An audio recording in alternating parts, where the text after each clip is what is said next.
now so that I know it's recording.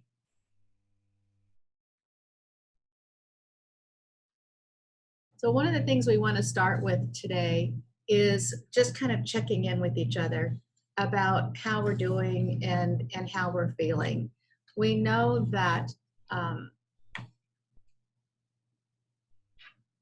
being able to check in with our emotions during the day is one way that we can do some self-care.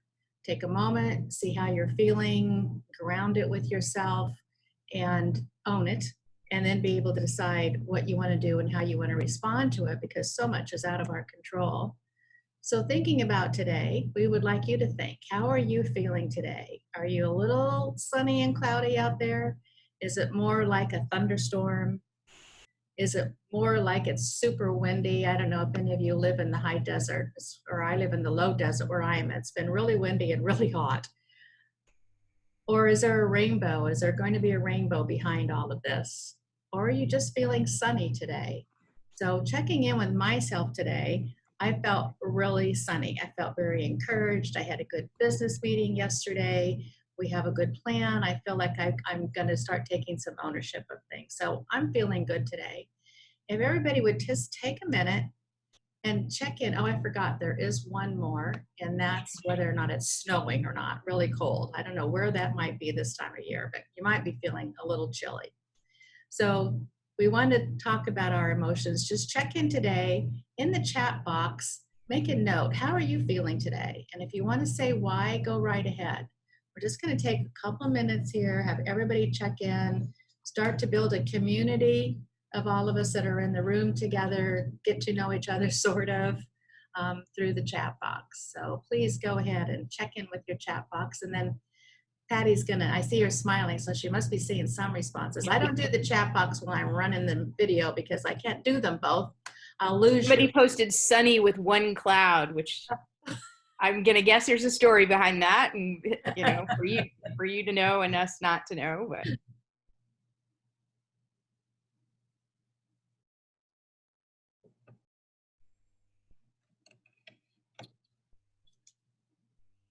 so again, just take a moment, check in with yourself. That way, you can calm yourself, you can ground yourself. You can remember that this is not going to last forever. Perhaps that one cloud is going to move away, or more clouds are going to move in. Like me, I want a few more clouds. It might make it a little bit cooler. In some way that there's going to bring some relief to what's going on for you. So thanks for checking in.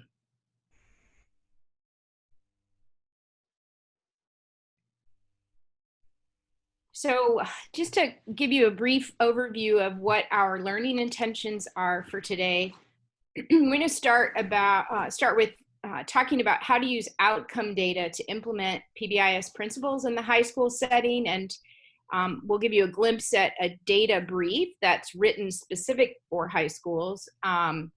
We'll draw a little bit of information out of that. And then we'll move into talking about the use of behavior-specific praise and acknowledgements to improve student outcomes. And thinking about how we can provide that acknowledgement both virtually or from a distance, as well as when we have the opportunity to be face-to-face with our students again. And you know, I challenge you to think about acknowledgements, the delivery of acknowledgements. One, I always like to say that that's a teaching strategy. It's not a gimmick. It's not Oriental Trading. It's not a store. Acknowledgements that's a teaching strategy. But I challenge you to think about acknowledgements as a tool for building relationships with students, especially now, making connections.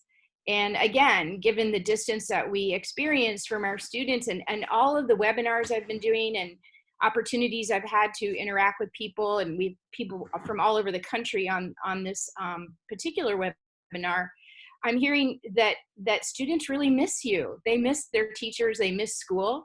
I know, there's some that don't, but by and large, students really, really appreciate the connections they have with teachers. And acknowledgement as a form of communication, because by communicating acknowledgement in that way, we're really pointing out those behaviors that we want to see continued. So those are our learning intentions today. Barb and I will try our best to communicate those to you.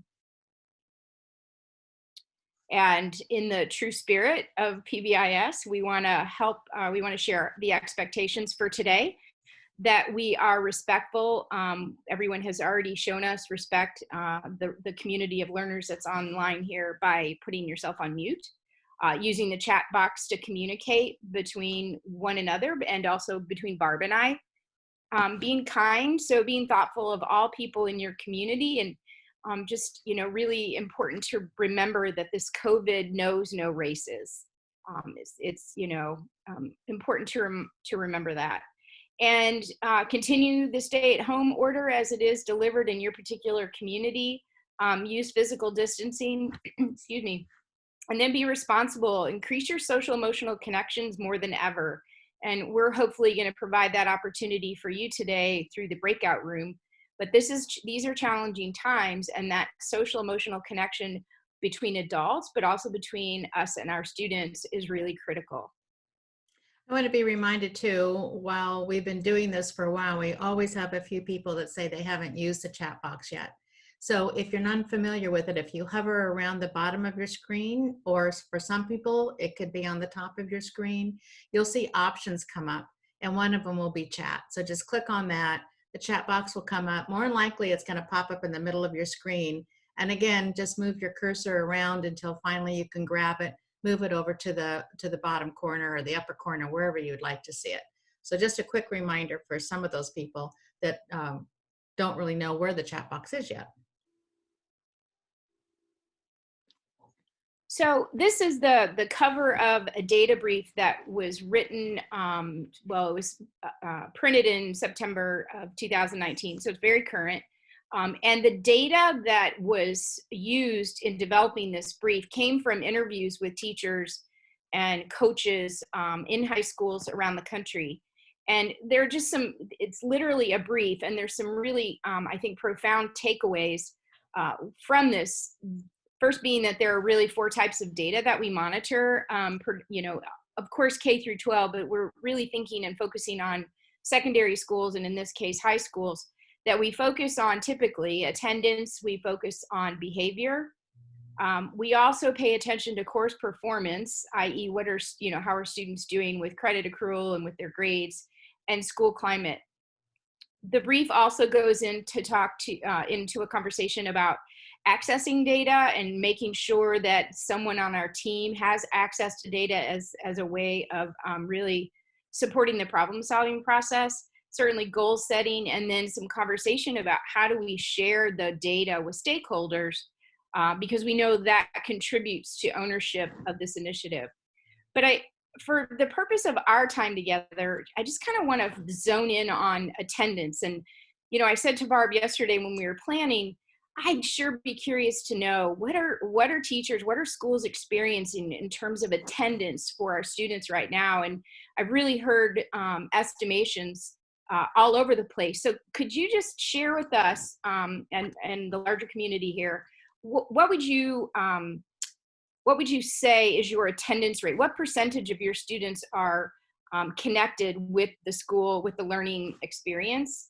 And I'm just curious also, how do you know? Is there a measurement tool you're using? How are you recording that? So I'm going to give you just a minute. If you could post that in the chat, that would be really helpful. This is a way for us to become a community of learners and to see what each other's doing around the whole idea of how are we monitoring who's actually checking in with us and taking advantage of our distance learning, and how are we doing that? Maybe even what roadblocks you might be running across. And Patty mentioned what source you're using. What kind of data source are you using? Are you collecting it based on who shows up in your webinars? Is it on work completion? Is it on hours, amount of minutes? How are you doing that? Would be really helpful for us to share with each other and get a sense. We're trying to get a sense of that nationwide, actually. Yeah, and someone started out the chat by saying, how do you define attendance? And so thanks, Barb, for kind of expanding that a little bit. But it looks pretty, I'm seeing 40 to 80%. And I know some places distance learning is virtual online, and some places it's not. It's snail mail and maybe the bus routes that provide supplies and food for students. So thanks for sharing that. I think it's really helpful as we all read this, understand that we're kind of in the same boat. You know, there's not huge variability, and this is a struggle that I think the high schools are facing pretty much everywhere. So let's jump forward and think about how this development of relationships, our intentional outreach in a way to connect with students, and the communication opportunities that we might well have to create now that we had before in a much more organic way, how those three kind of concepts can improve attendance. And like I said, I'm hearing more and more, and I have a daughter who's a senior, that you know, they really do miss school. No, they don't miss getting up at 7 a.m., but they miss the connections that they have with their friends and with the adults as well. And, you know, just to honor that relationship that teachers have with students. Go ahead, Barb. Yeah, and I think to be thinking about all the different ways that we can build those relationships and those connections and that communication, even when we're doing distance learning, because we know that when we do that, it's going to improve attendance, which we also know that the more time we have with them, the better their outcomes are going to be for school.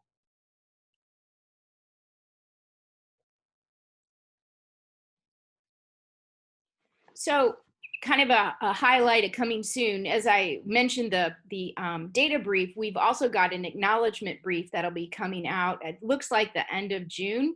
So you can look for those, and I should have mentioned, those will be on pbis.org. And if you look under the high school section, so this will be a brief specific to acknowledgements and high schools. And just kind of a little sneak peek at some of what we uncovered through the exploration for writing this. There was a survey done, and it included 96 high schools. And the feedback, and Barb, could you go ahead and do all of the bullets on that for me? Thank you.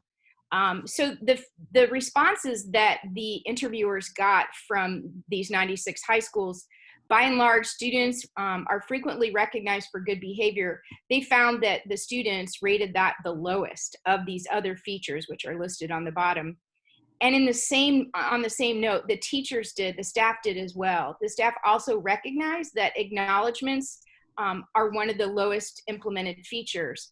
And so I kind of summarize that in truth by saying that most students and adults, I think it's fair to say we want a school-wide culture that's positive. And so when we hear some pushback around we shouldn't be acknowledging students, I think the question in response to that is, then does that mean you're okay with student behavior in your building? Because acknowledgements, again, is a teaching strategy. It's a tool for improving or prompting behaviors that we want to see demonstrated in our school. So I think for a lot of us, it's defining what we mean by acknowledgement. Somebody asked earlier, what do you mean by attendance? The same thing here. A lot of us have that feeling or that understanding acknowledgements is that old reward system. And that's not what we're talking about at all. And we're going to get into depth with what we mean by acknowledgements. Can you go ahead and put them all down, Barbara? I'm so not good with animation, sorry. That's fine. So just kind of, let's talk for a second about some basics of acknowledgements in high school. And really just with PBIS in general, the acknowledgement system, and I want to emphasize the word system, is really needs to be a school-wide commitment, and it needs to make sense. And so again, we aren't operating in the buildings of a K-6 school. And so I'm not sure that we're going to necessarily practice what respect looks like in the bathroom, right? We're going to do what makes logical sense in supporting our teenagers and to be successful at school. And the same kind of thinking needs to apply to acknowledgements in high school. So we want that school-wide commitment, and we want there to be a logic associated with it. And I encourage you to think and make, if you get pushback at school, bring into the conversation that acknowledgements, again, are about establishing relationships. They're about, it's a way to communicate a desired behavior, and it's also an opportunity for a connection with students. That's why we always say, provide acknowledgments to students that you don't know, because it's an inroad into a introduction or relationship. I was working with a group of students in Santa Ana, a group of high school students from, I think, 4 or 5 of the different high schools there. And we were talking about the basic principles of PBIS, and they really went off on this acknowledgement system piece, and that how important it is for them to know what they're doing is what we wanted and what was expected and what looked right. They told us that you cannot tell us enough, because the teachers were saying, all right, like once a week we'll bring it up. And they were saying no, every minute, every day. They wanted not praise necessarily, but they wanted the acknowledgement of what was happening and that we were on the right track. Just like we do with academics, they felt like they needed that behaviorally as well. And I think in our current situation, I'm not a fan of the new normal term. I just can't adopt that. I'm not willing to accept that.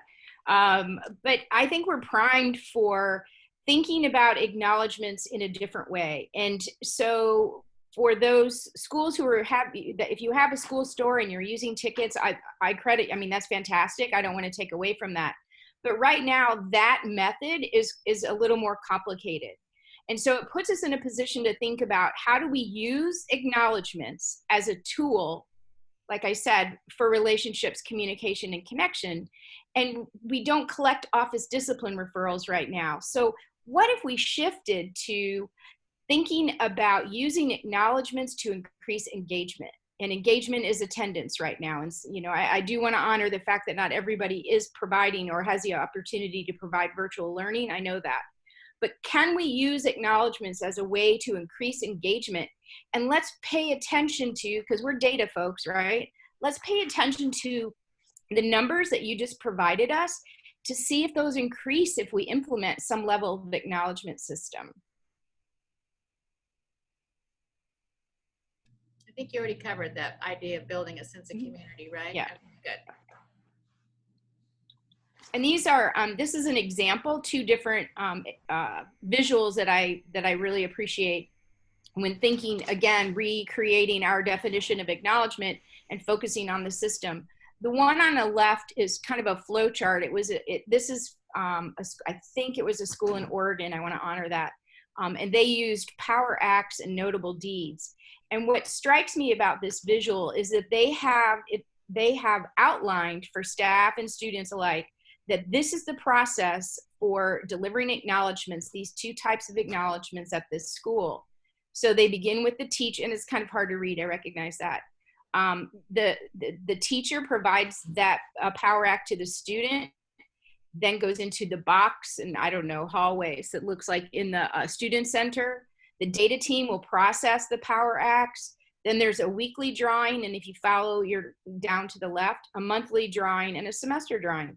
And there are 4 winners, 3 winners, 2 winners. So what you're looking at is a very clear visual explanation of the system that this school has adopted for acknowledgments, right?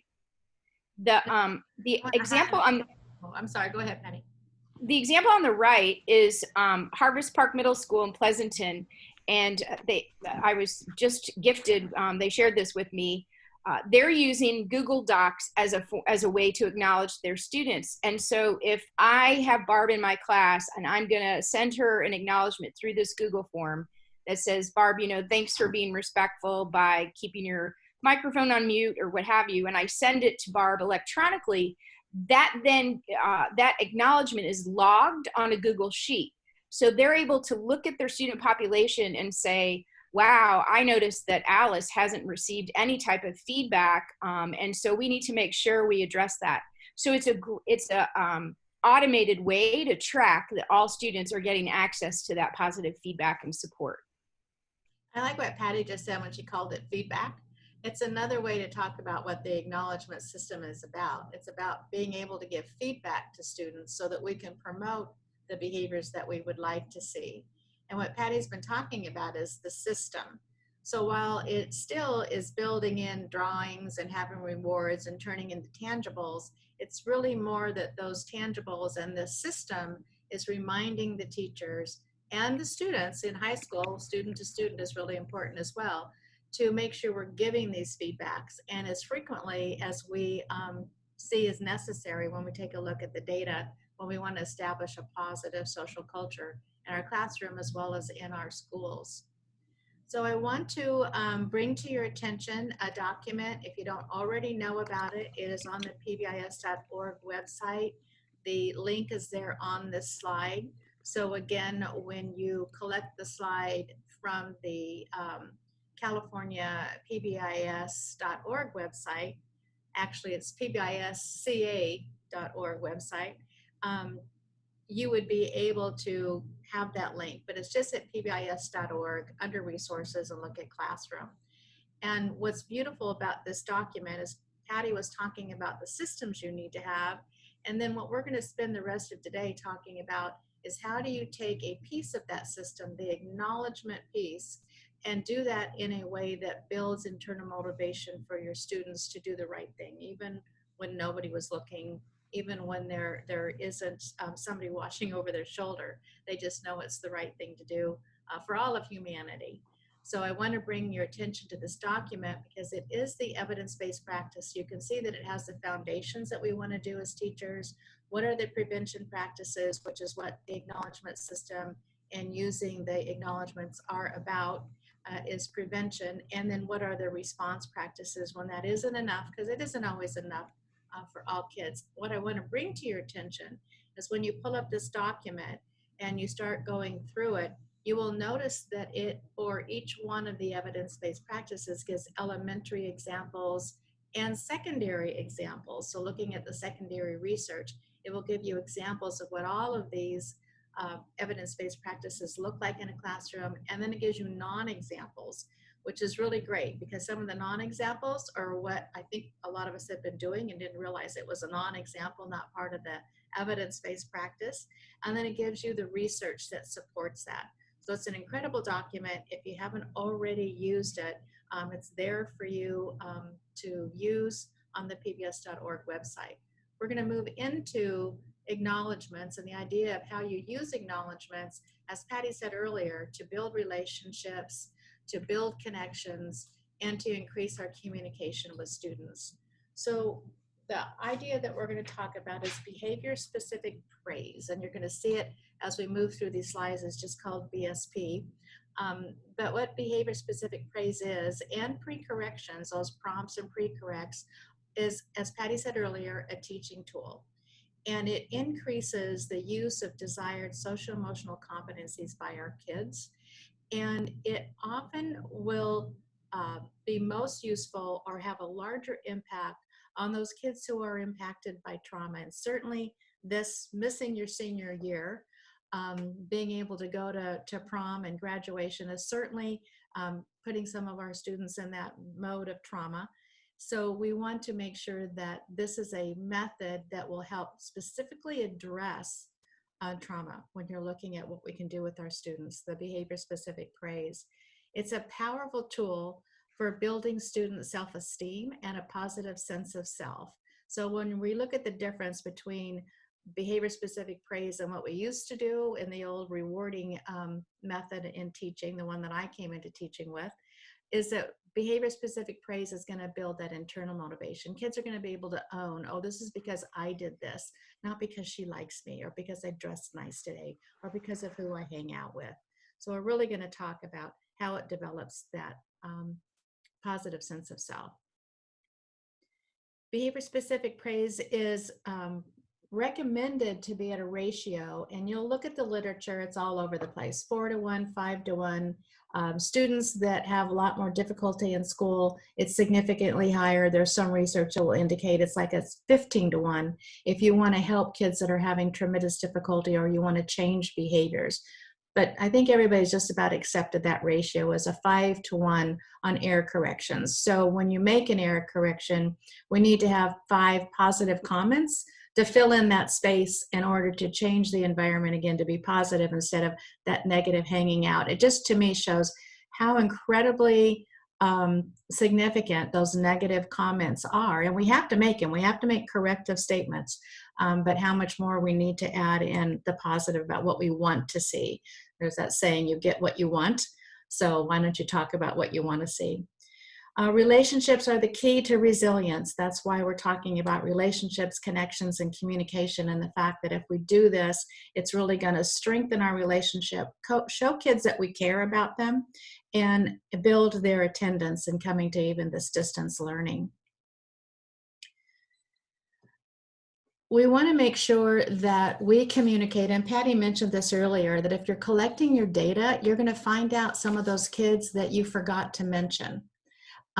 Because some of the kids that need to get these positive comments and have this relationship connection and communication with us are the kids that are sometimes the hardest ones. And whenever I think about and I plan and I practice on how to give behavior specific praise, I always think of that kid that I think would laugh at me the minute I said anything to them. And how would I have a communication with them, and how does my direct honesty really help support that communication? You want to make sure that you're sharing your positive affirmation with the students. Just know that it goes a long way. Many of you that have been in education for a long time, kids are going to come back to see you. That's what they remember. That's what they talk about, is the connection that you made with them. And that's what's holding them through this time. So when we talk about behavior-specific praise, I just want to give you some guidelines on what that means. It means that it's behavior-specific. We're going to talk about the behavior, not the kid. Not I like you because. It's going to be about the behavior. And honestly, you have to practice this. We didn't grow up this. We grew up with good boy, good girl.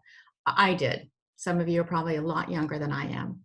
But you want to make sure that it's behavior specific. You're talking about the behavior. I like to also make it setting specific, meaning during this reading time, or during this lab time, or during this time that we're having independent chats. I like to also say what the setting was that it happened in. And student specific. If you've got a student, use their, and if you're talking to one student, use their name. If it's a group of students, use whatever that group is called, but be specific that it's about the student. And then I like to connect it with the school-wide or the classroom-wide behavioral expectations. It helps them cement that into what's the greater good. I did that because I'm being responsible. Some of our kids don't make those connections, that means I'm respectful, responsible, or I operate with integrity. Oh, that means I showed honesty. So connecting it to your school-wide expectations just adds a bit more strength to what you're saying.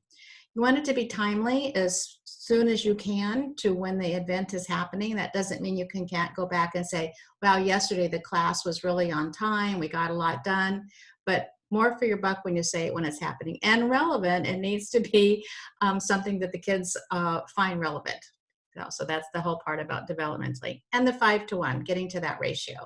And I want to add too, because we work with teenagers, there's that whole need to for our delivery to be developmentally appropriate. And so if we were to deliver a behavior specific praise statement to a senior in the same way we deliver it to a second grader, they have a look at us and think we were growing horns. So we definitely want to be sensitive and use language that makes sense to teenagers. And I would also encourage you to teach this skill to students, because it's a form of communication, as we've said, and it's a great skill that students can put to use as well. Right. And it's as Patty said, the difference between a senior and a second grader, there's a huge difference between a senior and a freshman at how I would even talk to them. So that's really important to be thinking about that. I'm sorry, I'm going to interrupt one more time. There's some conversation in the chat about when you say 5-to-1, do you mean if I redirect you, Barb, that the ratio should be for me to provide some positive level of feedback 5 times? Yes, that's what that means. And that's not easy to do. So it's a goal. There's some games that you can play where you say to everybody, let's see how many times that we're going to have positive comments. And in high school, that doesn't mean just you.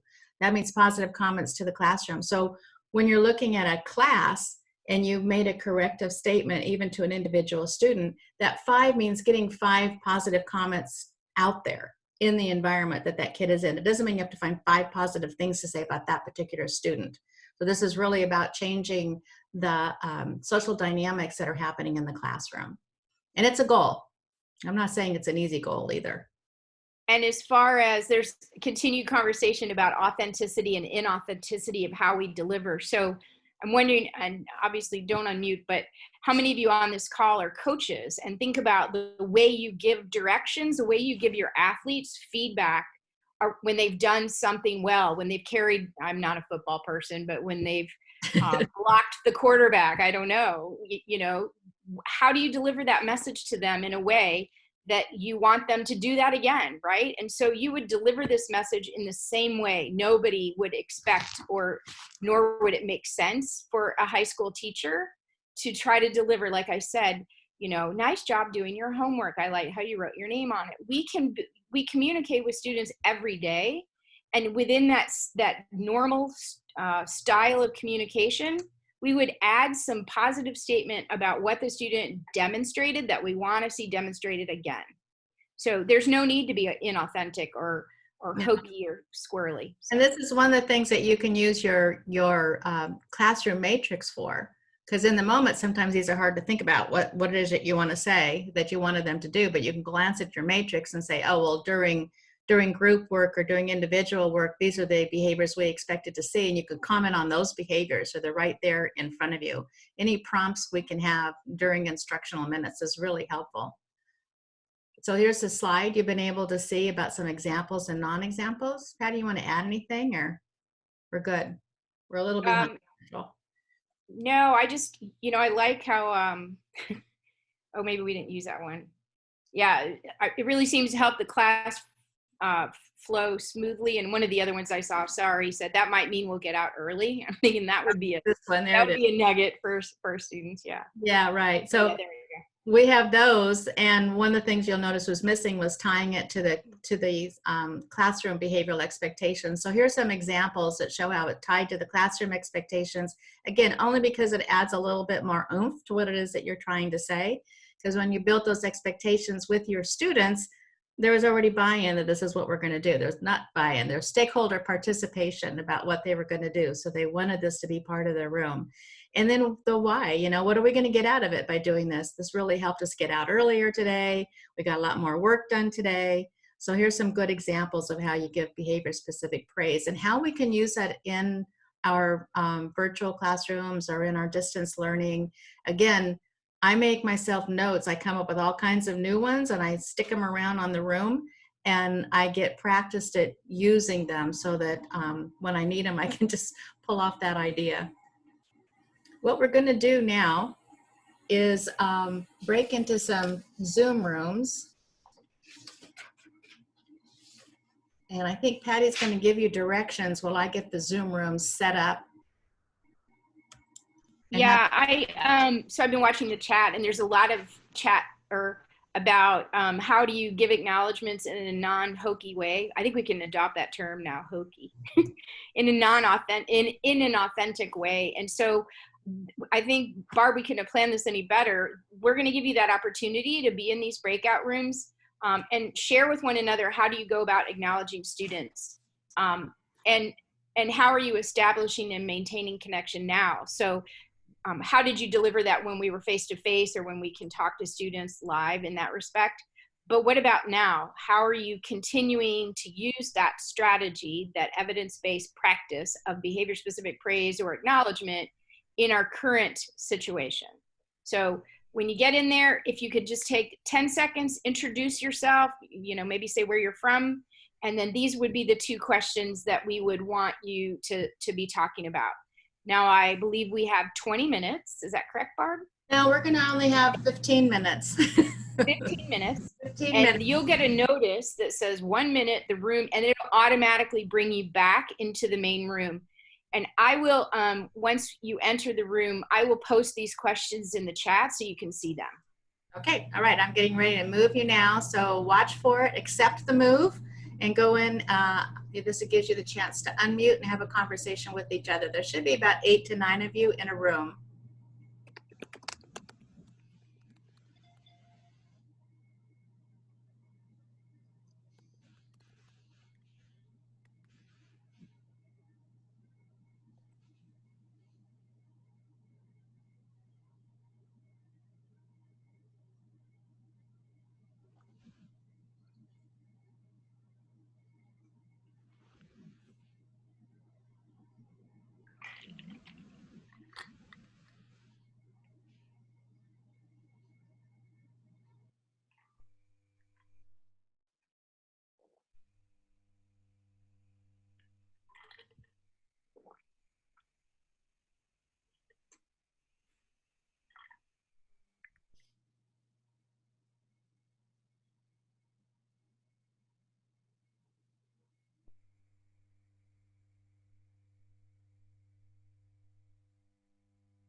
I don't have anybody not showing up in a room yet, but I can still see Laura and I can still see Rachel. So I don't know if that means you're not, if you get invited to a room and you're not going or not sure what to do.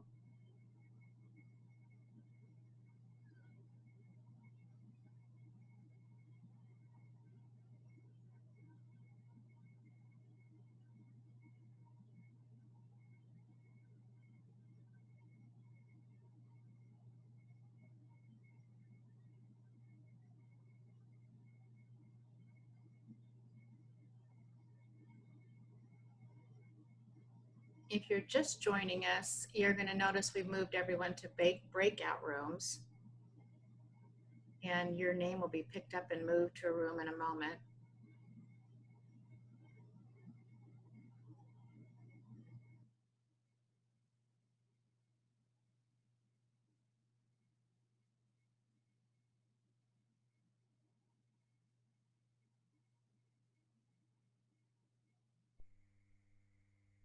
Samuel Phillips, I show that you're not in a room. If you want to unmute yourself, I'll find a room for you and I can move you. Sam, can you hear me?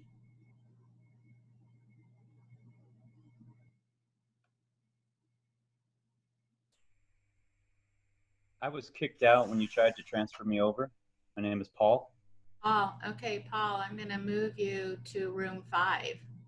Do you know what room you were in? I don't. It might have been 9, but it might have just been that I heard you say 9. 9 Okay. people. All right, Paul, I'm going to move you to 5.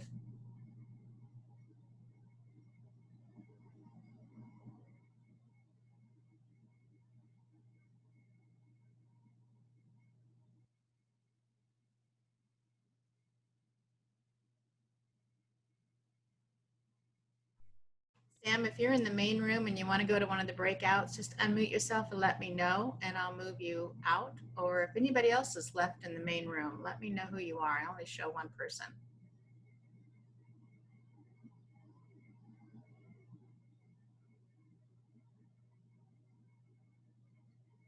Hi, Barbara. If you want to move me to a room, that'd be great. Okay, are you Sam or Francisco? Who are you? Sam. Sam. All right, Sam, I'm going to find a room and move you. Sam, I'm going to move you into 5. Sounds good. All right, there you go. Thanks. Sam? No, I got moved Sam. I'm looking for Francisco or Amber. If either one of you can hear me and you want to go to a room, unmute yourself, let me know, and I'll move you or put you in a room.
My data shows me that there's about 17 people not in a room, and the only one I show for sure the name is Amber's. So Amber, if you want to unmute yourself and let me know, I can put you in a room. We have about 5 more minutes in the chat room.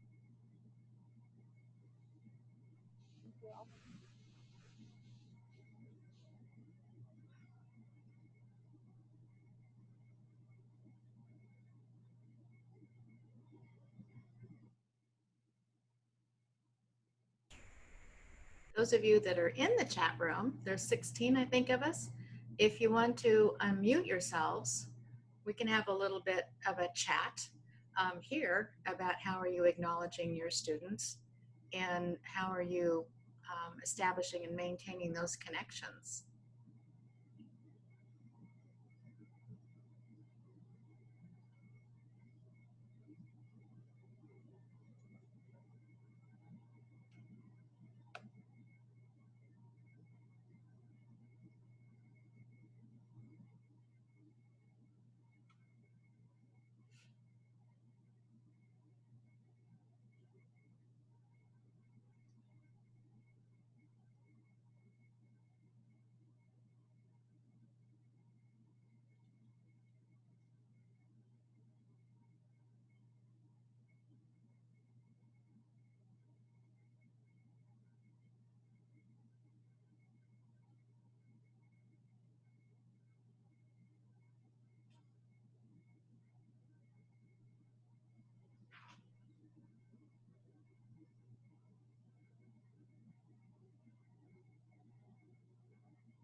I'm going to start closing the chat rooms and bringing everybody back. It takes about a minute before the rooms actually close.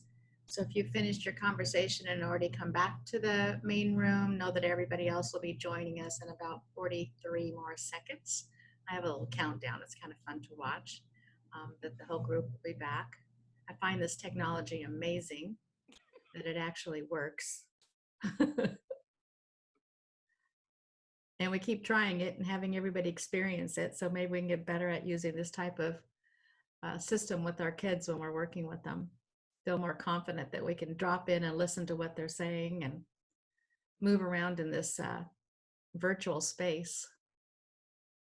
We got about 70 of us back. Oh, it's growing quickly. So the rooms are closing in the next 5, 4, 3.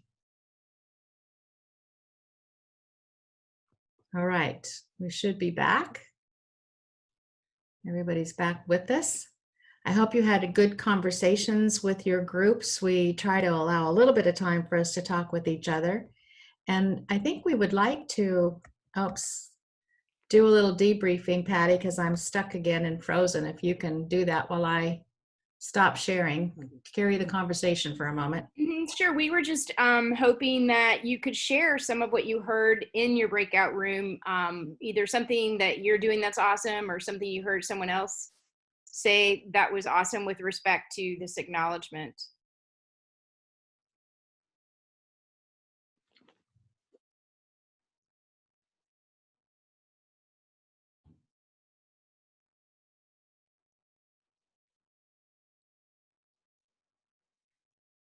So we're hearing private student comments to students through Google Forms or Google Voice. I've been on other webinars and heard people express some concern, and I think someone posted in this room too about using your personal cell phone. And there are ways to reach out to students that don't require you using your own social media or your own phone number, and Google Voice is one of those options. And every time I'm on these webinars, I think, gosh, we need somebody on that can help us, coach us through some of this new technology. Many mentioned the difficulty of connecting with students during this time, and I think there is some truth in just this, that we need to take to be very intentional about making some of these connections, and it's hard. And I would also just really like to promote this idea that this should not just be the teachers that are reaching out to students. And we've been doing some work with virtual check and check out and talking about how this wealth can be shared. So assigning, 5 students to one of the, paraprofessional or teaching assistants, and, your front office staff. And it seems like all the adults want to get involved in reaching out to these students. And so don't try to own, high school teachers may well see 100 plus students in a day. Please don't try to own that, but let's get all adults in the building involved. So right. And the students in the classroom, that whole 5-to-1 becomes possible when everybody's involved, and how can we make positive statements with each other. There's been some comment about how you can be authentic with these and how it has to be authentic and not canned. And I'll tell you honestly, at the beginning, it's going to feel very canned because you're trying to use words that you're not used to using. That was why when I first started this years ago, I started making prompts for myself, and then it became much more natural. Then really, whenever I think about how I'm going to write a behavior specific praise or how I'm going to say that, I think about, and I'm not kidding, I think about that kid that is a pretty tough guy or gal that's going to laugh at the fact that I care about what they're doing. And I practice there. And honestly, it's human nature. They do like it. It makes a difference, and it's a way to make connection. But you're right. You've got to mean it. You really need to be authentic in what it is that you're saying. And that's why following these rules of behavior-specific praise will help you, because then you're going to get away from that getting stuck in, oh, it's because I like you business. It's really going to be about their behavior. So I just wanted to bring that to everybody's attention. Whoops, here. So we just have a quick minute. Patty, you want to introduce it, and then I'll go to Kent?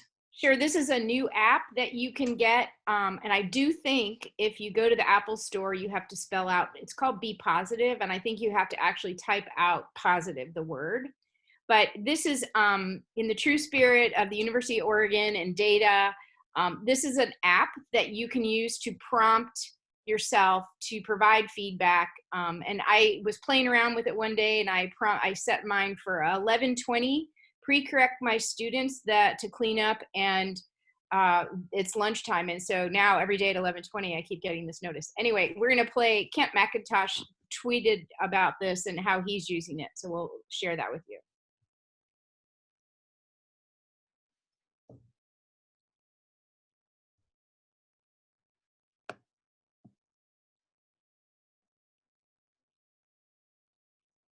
It's a little slow. Oh, something went wrong. Try it again. There we go.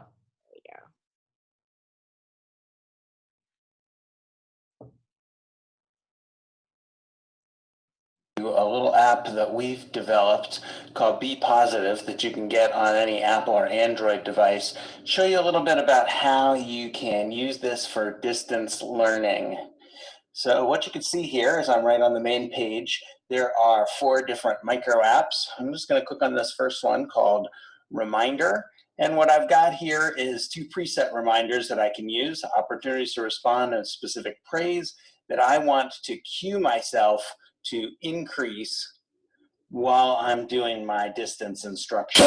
So just start right here. Now it's set as a 2-minute reminder, and that's going to cue me on my watch. It's going to cue me on my phone, and so on. And then if I want to actually track my behavior, I can just tap up and down for any session that I want to, and it's right in there. If I go back to the main menu, if you look at this pre-correction alarm, this is a really useful way to remind me on a pre-scheduled time things that I want to make sure to do. So what you can see here is I've got a check-in, check-out, check-in with Trey and his mom, and that's Mondays and Fridays at 4:30, so that's going to cue me there. I also want to make sure for Trey that he comes to my live sessions, so I've got him here. And that reminder sets me up 15 minutes before I can send him the login info and make sure that he's coming to live sessions. And then of course, for my higher ed instruction, I want to make sure to remind my students to give them a bathroom break because, yep, I sometimes forget to do that too. Cue over here, the counter I showed you before, and then I'm going to show you stats right down here as well. You can look, and here's my rates of specific praise for all the sessions I had. Click on progress, and I can show that over time.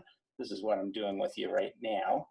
And then what I can do is I can hit the share button, click over to mail, and I can send myself or anybody that graph that we just showed and the data right there. Thanks, everybody. Take care and be safe. So the question was, the app is called Be Positive, but I'm pretty sure when you go to the App Store, you have to spell out positive. You can't use the plus sign. You have to POSITIVE. So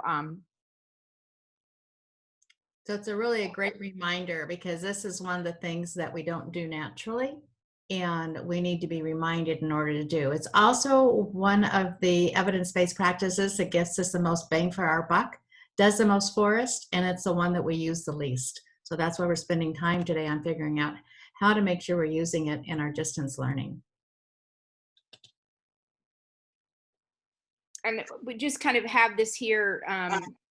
One of the other briefs that is targets student voice, and just as a reminder, and Rob Horner, who's one of the grandfathers, if you will, of PBIS. I don't know if he'd appreciate that terminology or not. I think he would. I don't think so. He says he has made it quite clear that you can't do PBIS in high school without student voice. And when I work with schools, I really always try to push and encourage them to think further about how to engage your young people. So if you're building lesson plans right now, how can you get these students involved? How can you perhaps give them an assignment to do a video on time management or some skill, some academic behavior that might be helpful for them? They have a developmental need to be involved, and so let's invite them to be a part of that. So I know we're on time. I can't tell you enough about PBIS.org. When you go to the home page, the very first thing is going to be all the new briefs that they've been coming up with for responding to the COVID. But then if you go to resources and go to the high school, all of this is there for you. It is exciting to actually have research done on high school, and not being able to take research of what they did with elementary and middle and think that's the same thing we need to do in high school. Human behavior is a human behavior, but what Patty just brought up, developmental differences are so significantly important.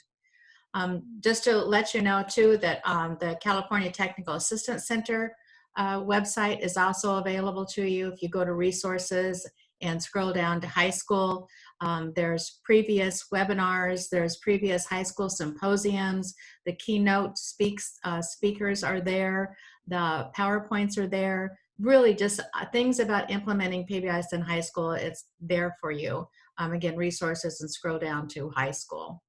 And that's the California Technical Assistance Center. So it's PBIScaltac.org.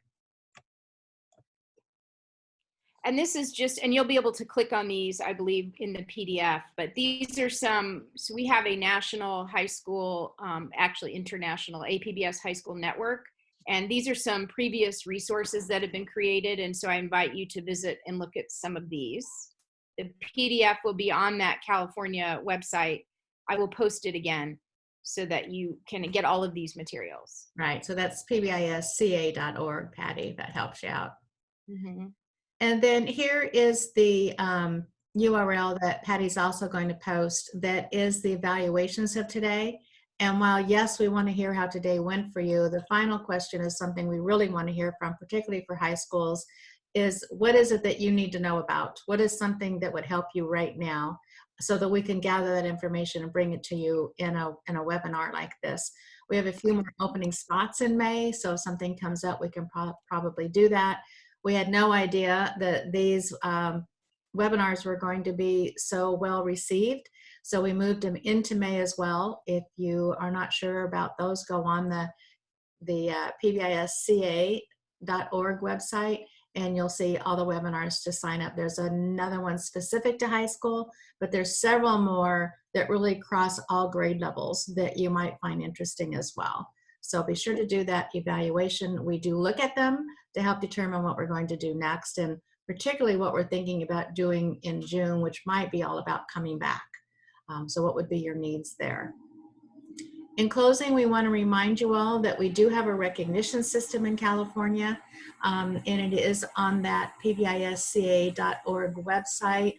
This particular year, we moved away from the typical do your TFI, turn in your results, and apply for it. We're moving into something called California PBIS Community Cares. It's open, it's there. Go to the website, take a look at it, it explains, and what we're doing is sharing great things that we are all doing across the state in order to reach out to our kids. So it would be very valuable to have as many high schools as possible share what they're doing on there so that we can share that with other high schools. We are continuing with the conference, and I believe this year at that conference we may have more information on high schools than we usually do. We also have a high school symposium that happens in March, but this one is a conference really specific to PBIS across all levels and across all multi-tiereds. So that is still up and going for September 21st to the 22nd. We do want to accept proposals for great things you might be doing at your school sites. Check it out on the website under conferences and see if you'd like to submit a proposal to do a presentation about your school. These are a few of the upcoming events. If you've gone to the website, you've seen what they are. May 20th is where we're going to talk about the power of the high school classroom matrix, very specifically about how to use that in a virtual classroom as well as in your classroom, the power behind that, how you use it as a teaching tool and a responding to problem behavior tool. Be sure to keep checking that because we are going to be adding websites. You're going to see they're not every day. There's some holes in there. So we're still looking at adding some more websites onto that. And Barbara, I just want to comment that thank you to you all for all of the behavior specific praise that you're providing Barb and I about providing high school resources. And none of it seems hokey to me at all. Oh, good. We like it. We're into non-hokey. We're good with it. We want to thank the Santa Clara County Office of Ed and specifically to Stephanie Tague. She really brought up this idea of getting us all together and across the state trying to address something at least every day for anybody that could sign on during that time. Patty and I really want to thank you for today. We appreciate what you've been doing. We appreciate the transformation that we've all been going through and trying to move from what we normally do with our kids into this extended learning, reaching out beyond our classroom. So thank you very much. We are recording this webinar, and it will be at that same site, the same place that you go to with a folder for today's date. Give me a couple of days, and it will be up there, and you'll be able to download it from the PBISCA.org website. And the chat, if you want to save some of these resources, the chat, the three little bubbles to the right at the very bottom, and it'll prompt you how to save them. So, particularly if you've got some great links from everybody else in there, you're going to want to save that. So thank you all for being with us today. I'm going to close things out and say goodbye. Anybody wants to stop sharing? And we can see each other for a moment, those that are left. So we can all wave. Those that we can see, click yourselves on, wave to each other. Woo, we're in this together. We're brave souls with our high school kids. we're you want to turn recording off? Oh yeah, I do. I get so involved in looking at everybody. Bye, Beater. I don't know who that is. Hi. And Connie, this is so fun. All right, I'm gonna stop